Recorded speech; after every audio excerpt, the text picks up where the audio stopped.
आध्यात्म वाकई में क्या है? क्या आध्यात्म भक्ति भाव ही है या आध्यात्म का कोई और भी अर्थ हो सकता है? आपका जो अधिकार है वो आपके कर्म के ऊपर है, बाकी उसका रिजल्ट क्या आना है वो आप ईश्वर के ऊपर छोड़ दीजिए। पत्रकारिता क्या आपके अंदर से पूरी तरह से अभी जा चुकी है या कहीं ना कहीं आपके मन में एक छोटा सा पत्रकार अभी भी विद्यमान है? पत्रकारिता में सबसे बड़ी बात है कि आपके अंदर डर जो है वो नहीं होना चाहिए। जब तक आप किसी चीज के पीछे पागलपन की हद तक नहीं गुजरेंगे तब तक आप उसमें सफल नहीं हो पाएंगे। मैं वर्तमान में जब देखता हूं तो मुझे लगता है कि पत्रकार एकदम शॉर्टकट अपनाना चाहते हैं। मुख्यमंत्री अपने घर से ऑफिस निकला या ऑफिस से अपने ऑफिस में अपनी फाइलें चेक कर रहा है जी। ये कोई खबर नहीं है। मुझे लगता है कि कहीं ना कहीं हमारे पत्रकारों में एक खौफ भी पैदा हो गया है क्योंकि बिजनेस जो है वो ज्यादा हावी पत्रकारिता के ऊपर हो गया है जी। हमने एक खबर की थी तब उन्होंने हमको बुला के ये पूछा था कि मेरे सरकार के अंदर और क्या क्या कमियां हैं तो मुझे बताते रहा करो अपनी खबरों के माध्यम से ताकि मैं उसमें सुधार कर सकूं। मेरा मन दुखी हो जाता है कि जब मैं किसी पत्रकार को किसी बड़े अधिकारी या मंत्री के चरण छूते हुए देखता हूं।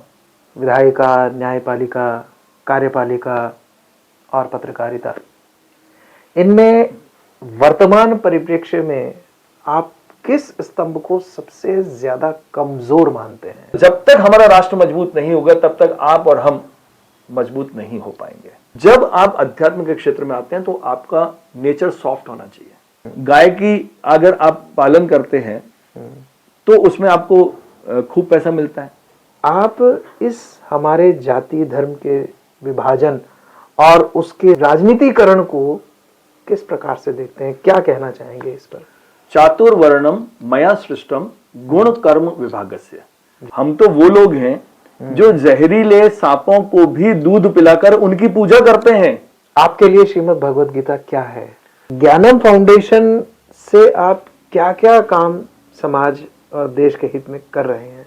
वो कौन सा सत्य है जिसकी खोज में निकलने के लिए लोग संन्यास ले लेते हैं?